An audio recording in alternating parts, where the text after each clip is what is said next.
అయినప్పటికీ ఇలాంటి ఒక విపత్కరమైనటువంటి సమయంలో మన చీఫ్ మినిస్టర్ గారు ఒక యువకుల్లాగా, యువకుల కంటే ఇంకా ఉత్సాహంగా చాలా చక్కగా ఈ సమయాన్ని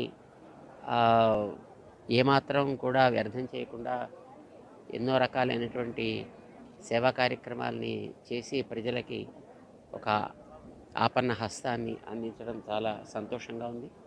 వారికి మేము ఆరోగ్యంగా ఉండాలని, ఇంకా ఇలాంటి కార్యక్రమాలు చేయగలిగే శక్తి భగవంతుడి ఇవ్వాలని మంగళాశాసనం చేస్తున్నాం.